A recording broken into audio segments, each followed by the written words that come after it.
Il y a un verset de la Bible dont beaucoup refusent de parler. Un verset si terrifiant qui, s'il est bien compris, pourrait changer la façon dont vous voyez votre vie, votre foi et votre éternité. Ce verset n'est pas seulement un avertissement, c'est une déclaration de jugement. C'est un message de Dieu lui-même sur ce qui arrivera à ceux qui rejettent la vérité, à ceux qui vivent dans la tromperie et à ceux qui pensent qu'ils sont en sécurité, alors qu'en réalité, ils marchent droit vers la destruction. La chose la plus terrifiante dans ce verset ne réside pas seulement dans ses paroles, mais dans ce qu'il révèle sur les derniers instants de ceux qui seront rejetés pour toujours. Beaucoup croient qu'ils sont sauvés simplement parce qu'ils vont à l'église, parce qu'ils croient en Dieu ou parce qu'ils essaient d'être de bonnes personnes. Mais et si je vous disais que beaucoup de ces personnes sont en réalité sur le chemin de la séparation éternelle d'avec Dieu? Et si je vous disais que certains d'entre eux seront complètement choqués le jour du jugement lorsqu'ils se rendront compte qu'ils ont été trompés?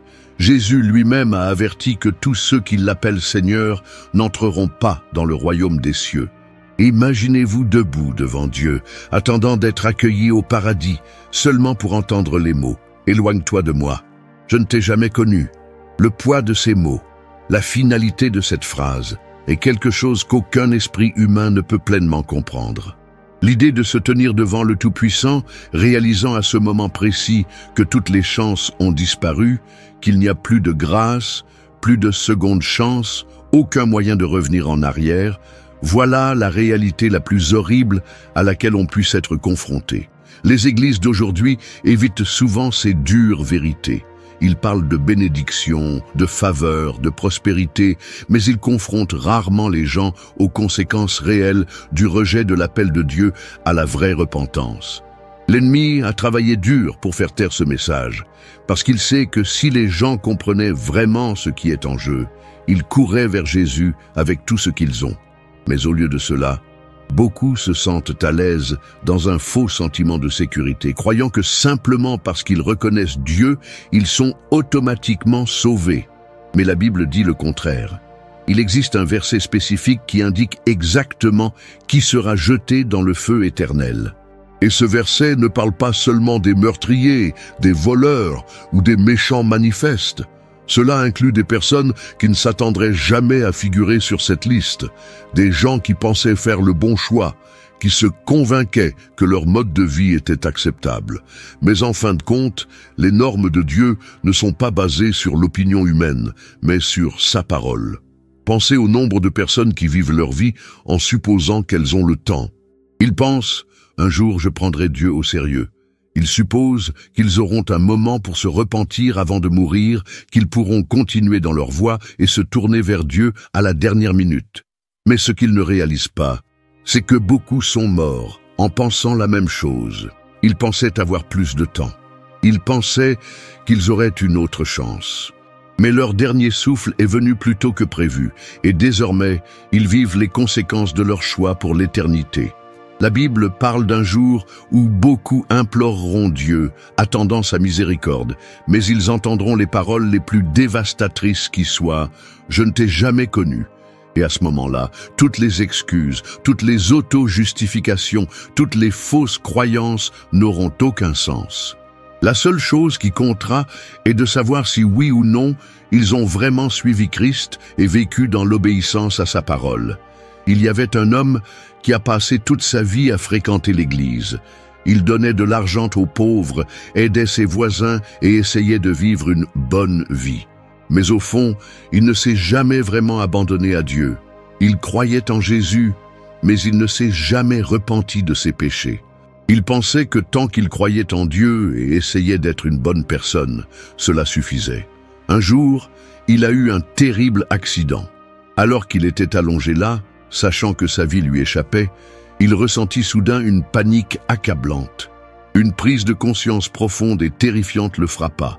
Il n'avait jamais vraiment connu Dieu. Il n'avait jamais entièrement donné sa vie au Christ. Et maintenant, il était trop tard. Son cœur battait à tout rompre. Il voulait prier, il voulait se repentir. Mais son corps était défaillant. Le temps était écoulé. Ce n'est pas une histoire rare. Combien de personnes sont allées dans l'éternité réalisant dans leurs derniers instants qu'elles avaient passé toute leur vie à croire qu'elles étaient sauvées, pour ensuite découvrir qu'elles avaient été trompées. La Bible est claire. Tous ceux qui croient n'entreront pas dans le royaume. L'ennemi veut faire croire aux gens que l'enfer est réservé aux pires pécheurs. Il veut que vous pensiez que tant que vous ne commettez pas de crimes ou ne blessez pas les gens, tout ira bien. Mais la vérité est que l'enfer sera rempli de gens qui pensaient aller au paradis. Des gens qui ne se sont jamais vraiment repentis. Des gens qui ont ignoré les avertissements. Des gens qui ont choisi le confort plutôt que l'obéissance. Et le pire, ils se souviendront de chaque occasion qu'ils ont eue de se tourner vers Dieu. Ils se souviendront des moments où ils ont ressenti une conviction mais l'ont ignorée. Ils se souviendront des sermons qu'ils ont entendus mais qu'ils n'ont jamais mis en pratique. Ils se souviendront des fois où Dieu les a contactés, les appelant à la repentance, mais ils l'ont ignoré parce qu'ils étaient trop concentrés sur leur propre vie. Et maintenant, ils passeront l'éternité en sachant qu'ils ont rejeté leur seule chance de salut. C'est pourquoi ce verset est le plus terrifiant de la Bible, parce qu'il ne parle pas de seconde chance. Il parle du jugement final. C'est le moment où Dieu sépare ceux qui lui appartiennent de ceux qui ne le sont pas. Et une fois ce moment arrivé, il n'y a plus de grâce, plus de pardon, plus d'évasion. Imaginez-vous debout devant le trône de Dieu et réalisant que vous avez perdu votre chance. Imaginez voir les portes du paradis, mais savoir que vous ne pourrez jamais y entrer. Imaginez entendre les voix des rachetés adorant Dieu, alors que vous êtes entraînés dans les ténèbres éternelles. Il est temps de se réveiller. Dieu vous donne dès maintenant une chance de bien faire les choses, pour vraiment s'abandonner, pour vraiment se repentir, pour vous assurer que vous n'entendez pas les mots « éloignez-vous de moi ». Si vous ressentez une conviction dans votre cœur, ne l'ignorez pas. Ce sentiment, c'est Dieu qui vous appelle. Il vous donne cet avertissement parce qu'il vous aime, parce qu'il ne veut pas que vous soyez perdus. Mais il ne vous forcera pas. Le choix vous appartient. Dès maintenant, déclarez dans les commentaires « Amen » si vous choisissez de suivre complètement Christ, si vous refusez de vivre dans la tromperie, si vous choisissez de vous assurer que votre nom est écrit dans le livre de vie. Et si vous connaissez quelqu'un qui a besoin d'entendre ce message, partagez-le avec lui dès maintenant. Il y a des gens que vous aimez qui sont peut-être sur la mauvaise voie et qui ne s'en rendent même pas compte. Ne restez pas silencieux, n'attendez pas qu'il soit trop tard, car un jour, le temps sera compté. Et quand ce moment viendra, une seule chose comptera. Le connaissiez-vous vraiment? Dans la partie suivante, nous révélerons exactement qui sera jeté dans une séparation éternelle d'avec Dieu. Certaines des personnes figurant sur cette liste vous choqueront. Restez avec nous, car la suite est quelque chose que vous ne pouvez pas vous permettre de manquer. Beaucoup de gens pensent savoir qui sera jeté dans une séparation éternelle d'avec Dieu. Ils pensent aux meurtriers, aux voleurs et aux méchants manifestes. Ils croient que seuls les pires de la société seront confrontés aux horreurs de l'enfer. Mais et si je vous disais que la Bible révèle une liste qui choquerait la plupart des gens? Et si certaines des personnes figurant sur cette liste se disaient autrefois chrétiennes? Ceux qui sont allés, l'une des plus grandes tromperies que l'ennemi a implantées dans le cœur des hommes est la croyance que l'enfer est réservé aux pires pécheurs. Tant que vous êtes une bonne personne, tant que vous croyez en Dieu, vous êtes en sécurité. Mais l'Écriture dresse un tableau très différent. En fait, la Bible prévient que beaucoup de ceux qui pensent être sur le bon chemin se rendront un jour compte qu'ils sont complètement perdus. Jésus lui-même a donné un avertissement terrifiant dans Matthieu 7, 21-23. Tous ceux qui me disent « Seigneur, Seigneur », n'entreront pas dans le royaume des cieux, sauf celui qui fait la volonté de mon Père qui est aux cieux. Beaucoup me diront en ce jour-là, « Seigneur, Seigneur, n'avons-nous pas prophétisé en ton nom, chassé les démons en ton nom et fait de nombreuses merveilles en ton nom? As-tu attrapé ça? » Ce ne sont pas des athées, ce ne sont pas des gens qui ont carrément rejeté Dieu. Ce sont des gens qui l'appelaient Seigneur, des gens qui ont accompli des miracles, chassé des démons et prêché en son nom. Et pourtant, Jésus leur dit « Je ne vous ai jamais connus. C'est l'un des passages les plus terrifiants de toute l'Écriture, parce que cela prouve que tous ceux qui pensent être sauvés ne le sont pas réellement. Cela prouve que beaucoup de gens qui pensent être sur le bon chemin seront un jour complètement choqués d'entendre Jésus les rejeter. Imaginez-vous debout devant Dieu, pensant que vous êtes sur le point d'entrer au paradis seulement pour entendre ses paroles. Imaginez le poids de cette prise de conscience. Savoir à ce moment-là qu'il est trop tard, que rien ne peut être défait, que chaque excuse, chaque fausse croyance, chaque parcelle d'auto-illusion s'est effondrée devant la vérité. La Bible nous donne un avertissement clair sur les types de personnes qui seront confrontées à une séparation éternelle. Et nombre d'entre eux ne correspondent pas aux personnes auxquelles le monde s'attendrait. Apocalypse 21, 8 donne une liste que beaucoup choisissent d'ignorer. Mais les lâches, les incrédules, les abominables, les meurtriers, les impudiques, les sorciers, les idolâtres et tous les menteurs auront leur part dans les temps ardents de feu et de soufre qui est la seconde mort. Certains d'entre eux peuvent paraître évidents, les meurtriers, les sorciers, ceux qui commettent de grandes abominations. Mais avez-vous remarqué le premier groupe répertorié? Le lâche.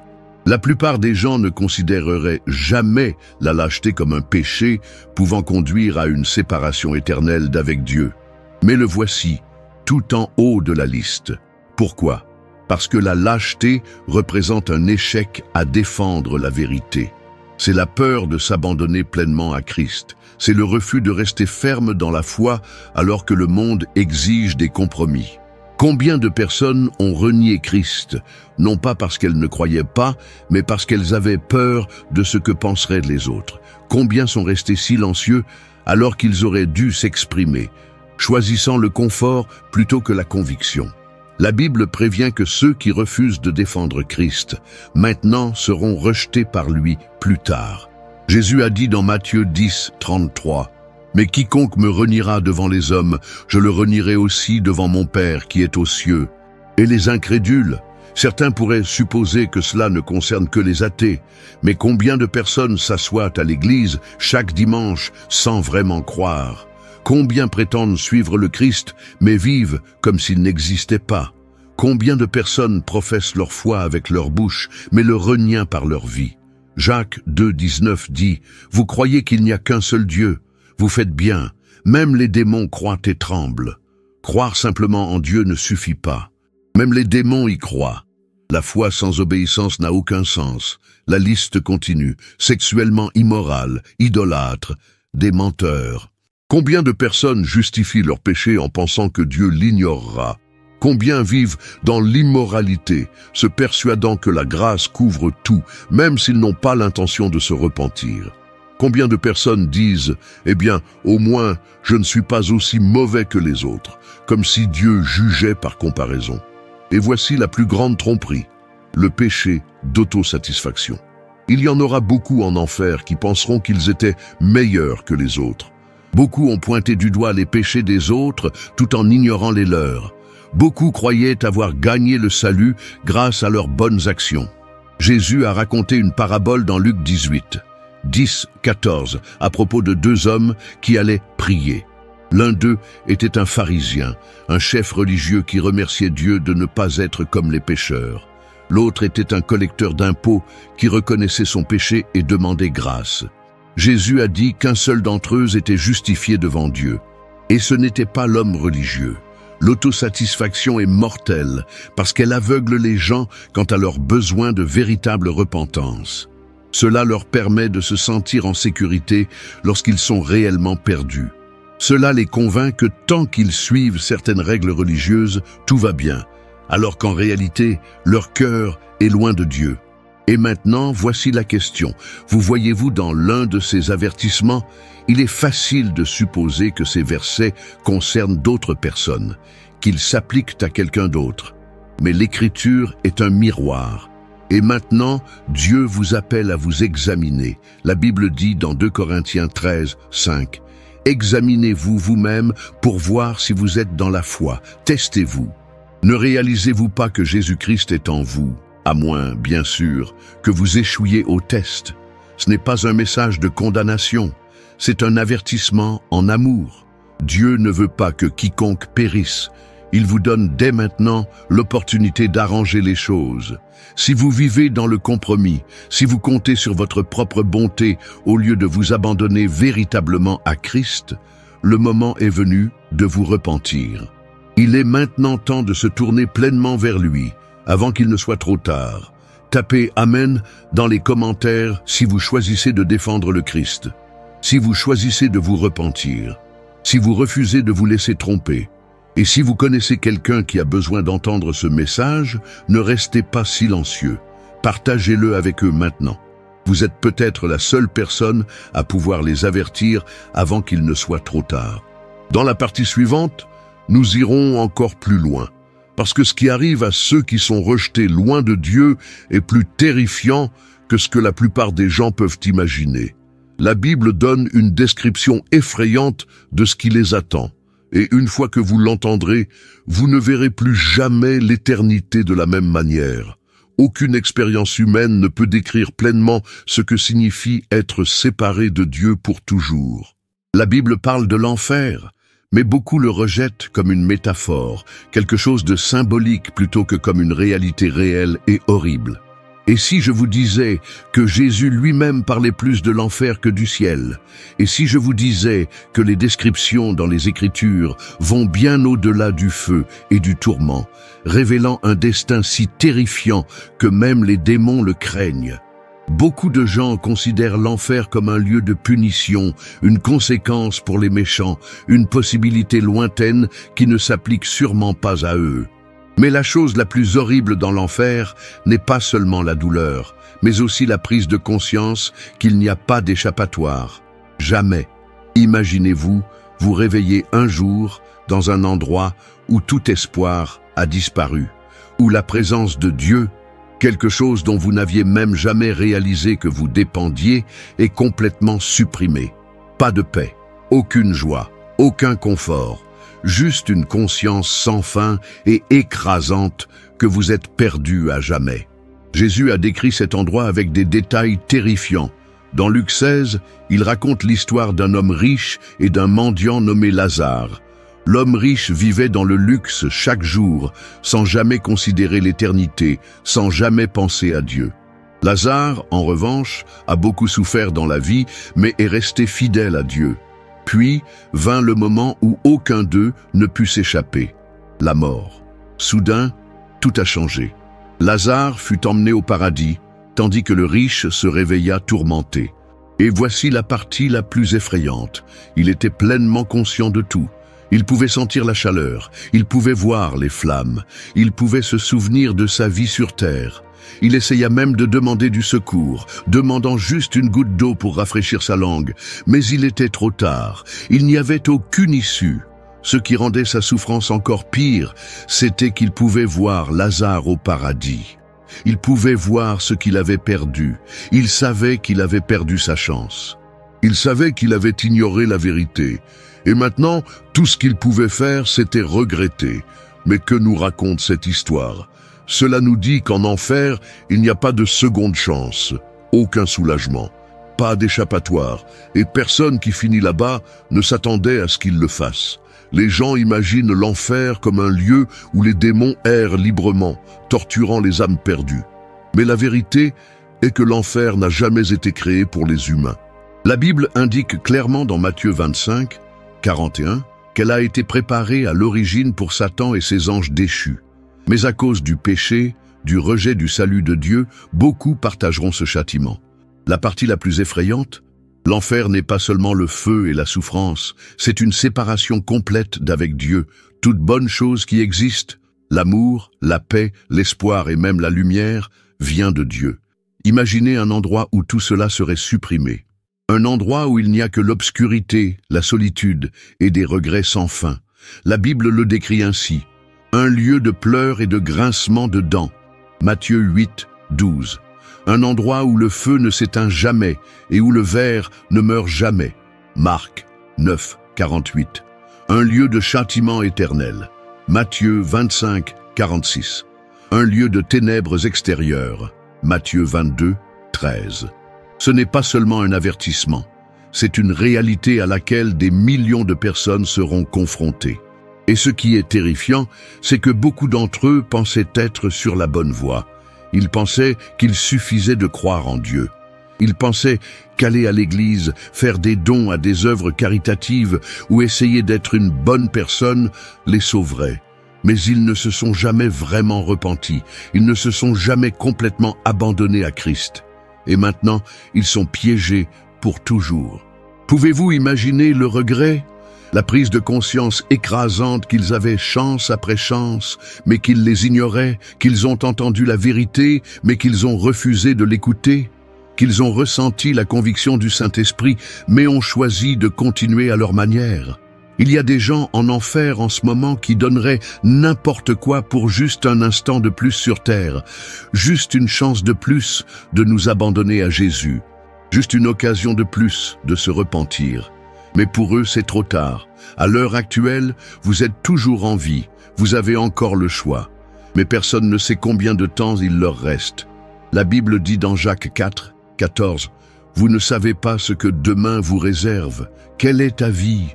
Vous êtes une brume qui apparaît pendant un petit moment puis disparaît. » L'enfer est rempli de gens qui pensaient avoir plus de temps. Ils pensaient pouvoir remettre le repentir à plus tard. Ils pensaient pouvoir vivre comme ils le voulaient et arranger les choses à la dernière minute. Mais la mort est arrivée subitement. Un accident, une crise cardiaque, un moment qu'ils n'ont jamais vu venir. Et en un instant, ils se retrouvèrent dans un endroit où ils n'auraient jamais pensé se trouver. Et maintenant, ils ne partiront plus. L'éternité est quelque chose que l'esprit humain ne peut pas pleinement saisir. Nous sommes habitués aux débuts et aux fins, aux horloges et aux horaires. Mais imaginez pour toujours, 1000 ans passent, puis 1 million et rien ne change. La souffrance ne s'arrête pas. L'obscurité ne se dissipe pas. Le regret ne s'efface pas. Si cela ne vous terrifie pas, cela devrait le faire. Et pourtant, Dieu n'a jamais voulu cela pour vous. L'enfer n'a pas été créé pour vous. La séparation éternelle d'avec Dieu n'a jamais été son désir. C'est pourquoi il a envoyé Jésus, afin que personne n'ait à subir ce sort. Mais il nous donne le choix. En ce moment même, il s'adresse à vous. Vous avez encore le temps. Mais allez-vous répondre? Beaucoup entendront ce message et l'ignoreront. Ils penseront « je m'en occuperai plus tard ». Mais plus tard, ce n'est pas promis.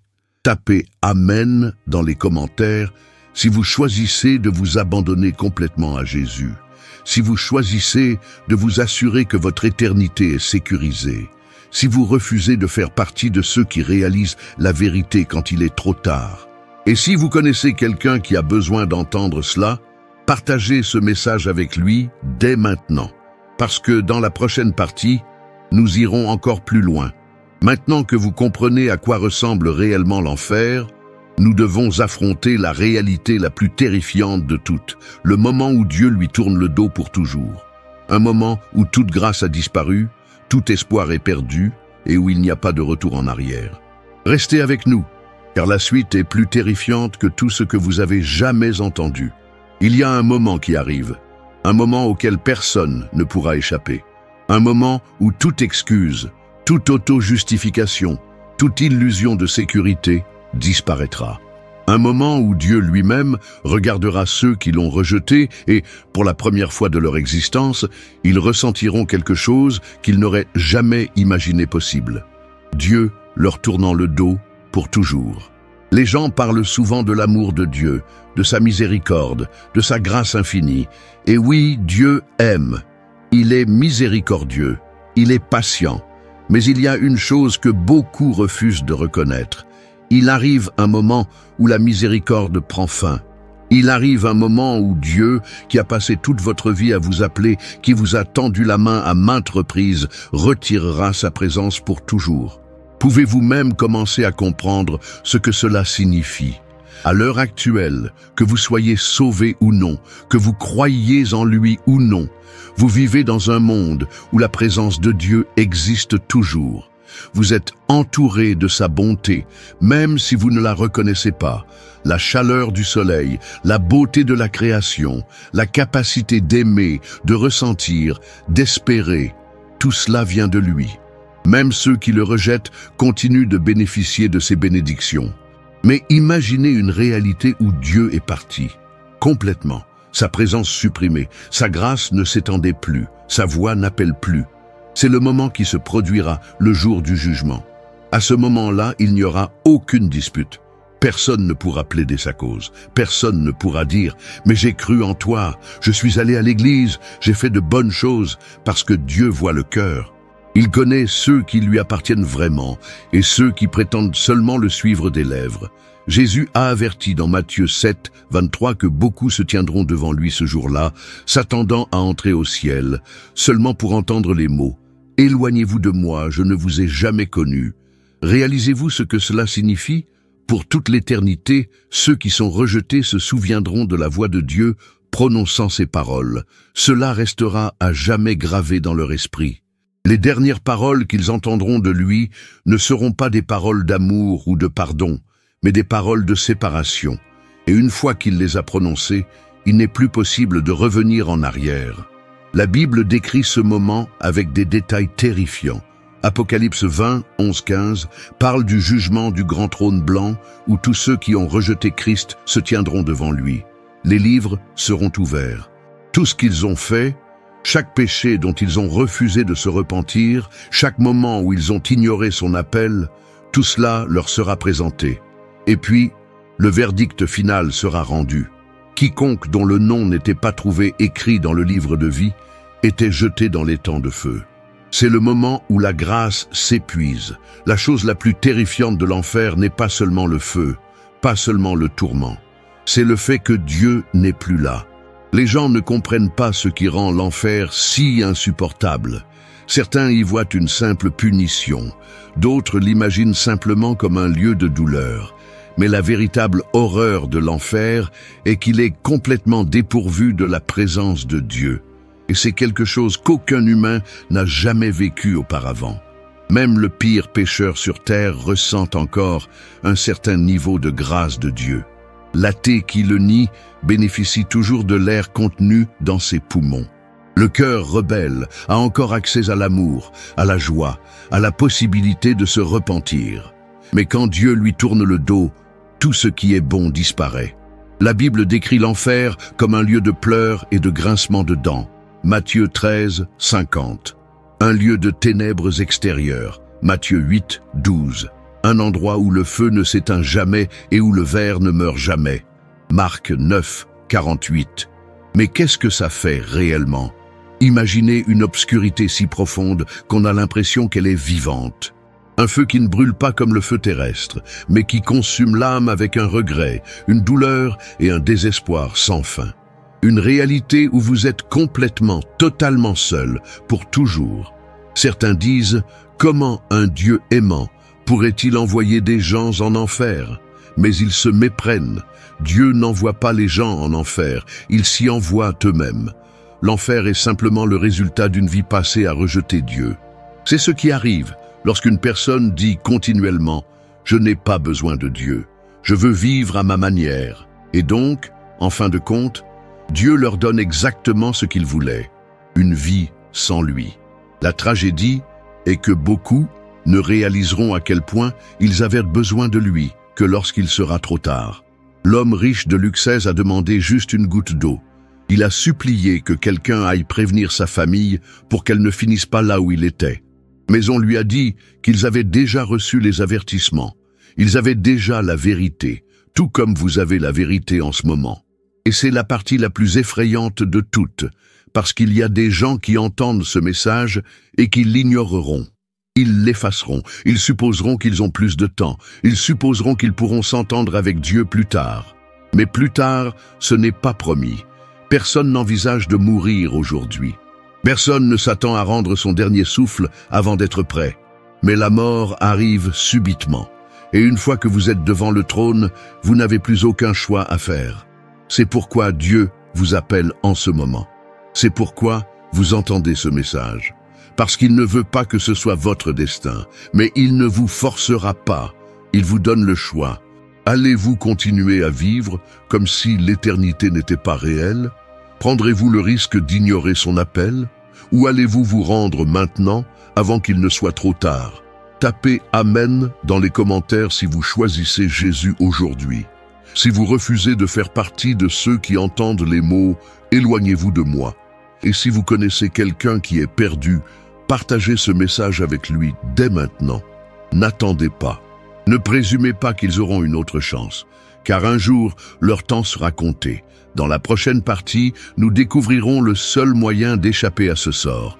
Parce que l'enfer n'est pas la fin de l'histoire, il reste encore un espoir, une porte d'évasion.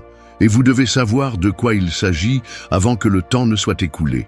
Il y a encore de l'espoir, il est encore temps, mais pas pour toujours. Ces derniers instants, vous avez entendu la vérité que la plupart des gens choisissent d'ignorer. Vous avez vu la terrifiante réalité de l'éternité sans Dieu. Le moment où la miséricorde prend fin, le jugement est définitif et tout espoir est perdu. Vous comprenez maintenant que l'enfer n'est pas seulement un lieu de punition, mais un lieu de séparation éternelle de tout ce qui est bon, de tout ce qui vient de Dieu. Mais maintenant, je dois vous dire quelque chose d'encore plus important. Cela ne doit pas nécessairement être votre avenir. L'enfer n'a jamais été fait pour toi. Il a été créé pour Satan et ses démons. Mais à cause du péché, de la rébellion, du rejet de la grâce de Dieu, beaucoup de gens subiront ce châtiment. Non pas parce que Dieu voulait qu'ils soient là, mais parce qu'ils l'ont choisi. Mais vous avez le choix. Et tant que vous avez du souffle dans vos poumons, tant que votre cœur bat encore, tant que vous êtes encore là, il n'est pas trop tard. Il existe un moyen de s'échapper, et ce n'est pas par la religion. Il ne s'agit pas d'essayer d'être une bonne personne. Ce n'est pas par la fréquentation de l'Église, la charité ou une vie morale. La seule façon d'échapper au sort de la séparation éternelle est de passer par Jésus-Christ. Il est le chemin, la vérité, la vie. Personne ne vient au Père que par lui. Jean 14, 6. C'est pourquoi Jésus est venu. C'est pourquoi il a quitté le ciel, a pris chair et a marché parmi nous. Pas seulement pour faire des miracles, pas seulement pour enseigner, pas seulement pour être un exemple. Il est venu pour te secourir, parce que la vérité est que nous méritons tous l'enfer, chacun de nous. La Bible dit que tous ont péché et sont privés de la gloire de Dieu. Romains 3, 23. Aucun de nous n'est assez bon. Aucun de nous n'en est digne. Peu importe le bien que nous essayons de faire, nous ne pouvons pas effacer nos péchés. Nous ne pouvons pas nous purifier. Nous sommes coupables. Et la punition pour le péché? La mort. Séparation éternelle d'avec Dieu. Mais c'est là que s'est produit le plus grand acte d'amour de toute l'histoire. Jésus a pris ta place. Sur la croix, il a porté le châtiment que vous méritiez. Il a souffert pour que vous n'ayez pas à le faire. Il a enduré la colère de Dieu pour que vous puissiez être pardonnés. Il a pris votre mort pour que vous ayez la vie éternelle. Lorsqu'il s'est écrié « Tout est accompli », il déclarait que le prix avait été entièrement payé. Le chemin du retour vers Dieu était désormais ouvert. Le salut était désormais accessible à tous ceux qui voulaient le recevoir. Mais il y a quelque chose que vous devez comprendre. Le salut n'est pas automatique, vous devez le choisir. Dieu vous offre un don gratuit, mais un don doit être reçu. Un don ignoré ne vous apporte rien. Beaucoup de gens croient en Jésus, mais ils ne se sont jamais vraiment abandonnés à lui. Ils disent « croire », mais ils continuent à vivre dans le péché, rejetant ses commandements, ignorant son appel. Croire en Dieu ne suffit pas. Même les démons croient et tremblent. Jacques 2, 19. La question n'est pas « croyez-vous en Dieu ?» La question est « avez-vous abandonné votre vie à Jésus ?» Parce que le salut ne consiste pas seulement à faire une prière. Il ne s'agit pas seulement de dire que vous croyez. Il s'agit de se détourner du péché et de suivre Christ avec tout ce que l'on possède. Jésus a dit dans Luc 9, 23, « Si quelqu'un veut me suivre, qu'il renonce à lui-même, qu'il se charge chaque jour de sa croix et qu'il me suive. » C'est le choix qui s'offre à vous en ce moment. Continuez à vivre pour soi, en ignorant l'appel de Dieu, en espérant que d'une manière ou d'une autre, les choses finiront par bien se passer. Ou de vous abandonner complètement à Jésus, en faisant de lui le Seigneur de votre vie, en vous détournant du péché et en choisissant le chemin qui mène à la vie éternelle. Je ne suis pas ici pour vous dire que suivre Jésus est facile. Cela vous coûtera tout. Mais ce que vous gagnez vaut bien plus que tout ce que vous pourriez perdre. La vie éternelle. Une relation avec Dieu. L'assurance que vous n'entendrez jamais les mots « Éloignez-vous de moi ». En ce moment, Dieu s'adresse à vous. Si vous ressentez une conviction dans votre cœur, c'est le Saint-Esprit qui vous appelle. Ne l'ignorez pas. L'ennemi veut que vous tardiez. Il veut que vous pensiez « je m'en occuperai plus tard ». Mais plus tard, ce n'est pas garanti. Cela pourrait être votre dernière chance. En ce moment, où que vous soyez, je veux que vous priez. Pas seulement avec votre bouche, mais avec votre cœur. C'est entre vous et Dieu. Dire « Seigneur Jésus, je sais que je suis un pécheur. Je sais que j'ai vécu ma vie loin de toi. Mais aujourd'hui, je m'abandonne. Je me détourne de mes péchés. Je place ma foi en toi seul. Je crois que tu es mort pour moi et je crois que tu es ressuscité. À partir de ce jour, je choisis de te suivre. Sois mon Seigneur, sois mon Sauveur. Je te donne ma vie. Au nom de Jésus. Amen. Si vous avez fait cette prière et que vous la pensez, vous êtes maintenant un enfant de Dieu. Votre passé est effacé, vos péchés sont pardonnés, votre éternité est assurée. Mais ce n'est que le début. Maintenant, vous devez marcher dans cette nouvelle vie. Lisez la Bible quotidiennement, priez, entourez-vous d'autres croyants, vivez dans l'obéissance au Christ, ne revenez pas en arrière, ne laissez pas l'ennemi vous éloigner, restez ferme dans votre foi. Et maintenant, je veux que tu fasses une dernière chose. Si vous avez pris cette décision, déclarez-la publiquement. Tapez « Amen » dans les commentaires pour exprimer votre foi. Faites savoir au monde que vous appartenez à Jésus. Et si vous connaissez quelqu'un qui a besoin d'entendre ce message, ne le gardez pas pour vous. Partagez-le. Envoyez-le leur. Parce que leur éternité est en jeu. Merci d'avoir regardé, d'avoir écouté, d'avoir ouvert votre cœur à ce message. Cela a peut-être été le moment le plus important de votre vie. Que Dieu vous bénisse, vous fortifie et vous guide pendant que vous marchez dans sa vérité. Et rappelez-vous ceci, Jésus a déjà remporté la victoire. Marchez dedans, vivez pour lui. Et un jour vous entendrez les mots « Bien joué, bon et fidèle serviteur ». Amen.